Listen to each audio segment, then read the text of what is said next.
On what basis am I going to make that judgment? On the basis of my existing knowledge about relationships. Given what I think I know about what makes for good relationships, I'm going to choose one person over another person. Because I'm going to use my knowledge to predict a relationship with one person is going to be better than a relationship with another person. So this knowledge suddenly becomes really important. And the third reason it's important is we use our knowledge to control and regulate our behavior. In the example that we were talking about at the beginning, if my partner asks me a question, how do I look in this? I use my knowledge about relationships, both my general knowledge about relationships and my specific knowledge about this relationship, to guide my answer. Right? If I know, okay, so imagine the situation.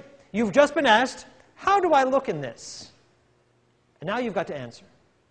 Well, your knowledge is going to affect your answer. It's going to control and regulate your behavior. If you know what you know about your partner and how relationships work, you might say, let's see, people like to be complimented, so even though I don't think you look good in that at all, and I think it's a terrible choice of clothing, I know, my knowledge is that people don't actually want an honest answer here, so that's going to shape my behavior, and I'm going to say one thing. On the other hand, if you're drawing on different knowledge, which is, well, the basis of a relationship is honesty. If I don't have honesty, I've got nothing. So maybe that's going to affect my behavior. The point being simply that our predictions, our behavior, our understanding is all shaped hugely by the knowledge we bring to each relationship and each experience. It so happens that the relationship between predictions and our own behavior is especially important. It comes up a lot. And it comes up explicitly in something that's been called the ideal standards model. This is sort of an interesting and influential theory that relates our cognitions, our thoughts, to how relationships go. And I'm going to go over it in some detail because it's really worth thinking about. Basically, this perspective says we are constantly asking ourselves, are we in a good or a bad relationship? That's a relevant question. And it is a relevant question that people ask themselves all the time. You ask yourself this at the very beginning of a relationship. Hey, we've just gone out on a date, one date. Was that a good date or a bad date? Is this a person that I want to see again, or do I want to say, yeah, I'll call you? It's relevant if you've been dating someone a long time. Hey, are we going to escalate our commitment or not? Well, I want to know, is this a good relationship? Is it worth escalating my commitment or not? It's important in a long-term marriage. Wow. We're going through a hard time. Is this a relationship worth pressing through the hard time or not? This is a question we constantly ask. The ideal standards model says, to answer it, we compare what we perceive we have, our perceptions of the moment. We compare it with pre-existing beliefs and values. Basically, we compare it to our ideals and our standards. So, if I say, well, is this a good relationship or not? I first of all say, well, what's going on in the relationship? What do I have? I say, well, let's see. We go out this much, we have sex this much, we fight this much, I'm having this good a time, these are the costs, these are the rewards. You sort of take stock. But to decide whether that is enough or not, you compare it. You compare it to my pre-existing beliefs or values. In other words, your values were, well, what do I need? What do I want from a relationship? What are my standards? And that standard is your existing knowledge. Now, if this all sounds mighty familiar to you, it should, because this is the idea of comparison level that we took from social exchange theory. The ideal standards model is essentially a more specific restatement of the fundamental ideas from social exchange theory, that to determine how satisfied we are, we compare our outcomes to our comparison level.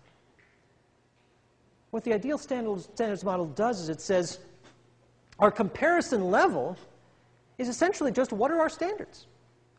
And your standards may be different from mine. The premise of this model is this.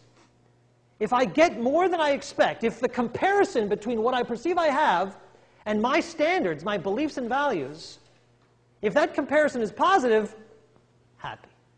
If that comparison is negative, less happy. And the implication of this, which we talked about a little bit when we talked about social exchange theory, is a particular level of outcomes has no inherent meaning. We give it meaning by comparing it to whatever our personal standards are. An example of research on this. Fletcher and Kinnenmuth, 1992, this is an old study, but a pretty good study, which is, the question they're asking is, the question is, how closely related is sexual satisfaction and relationship satisfaction? How important is it, how can you be happy in a relationship if you're not happy with your sex life? Or if you're happy with your sex life, does that mean you're automatically happy with your relationship? That's the question, is the relationship between sexual satisfaction, relationship satisfaction. And what they found is it depended on your standards. It depended on what your ideals were for relationships in general. So here's how they study it. They ask people, basically, they give people a questionnaire and ask people, on a scale of 1 to 7, how important is this standard to you? And you can imagine some standards. It's important to me to have honest, open communication in relationships. The ideal standards model says the ideals are independent of any one relationship. These are values that you have across relationships. It's just a value that you have. It has nothing to do with your current relationship. It's just saying, in relationships, this is what matters to me, not fighting. In relationships, this is what matters to me, open communication. This is a standard that I have. Well, the question they asked here is, how important is a good sex life to you? How important is that for a good relationship to you? I'm not asking about this relationship. I'm just saying, in relationships generally, what's your standard with respect to sex?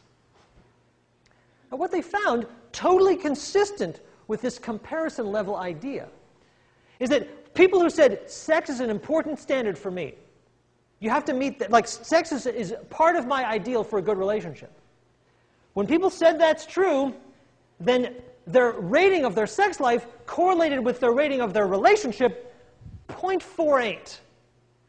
On a scale from 0 to 1, 0.48 is considered a very strong correlation. If sex is important to you, then it's highly related to your overall relationship with the relationship, your overall satisfaction with the relationship. But some people didn't say that. Some people had different standards. Some people said, sex is not important. A relationship is about more than just sex. It's about all sorts of things. Companionship, support, communication. And for those people, their ratings of their sex life correlated with satisfaction with the relationship as a whole, 0.04. When you think about correlation, that's an enormous difference, actually. And that's the whole point of the ideal standards model, is that, to use a statistical term, our ideals moderate the effect of a particular outcome on our satisfaction. Put another way, our ideals shape how we react to the specific experiences of the relationship. If our specific experiences are consistent with our ideals, we're happy. If our specific experiences are inconsistent with our ideals, we're not going to be so happy. And then what makes it interesting is, because different people have different ideals and different standards for relationships, the same behaviors are going to have different effects for different people. Well, how does this play out? One of the ways this plays out is in clinical settings. Clinical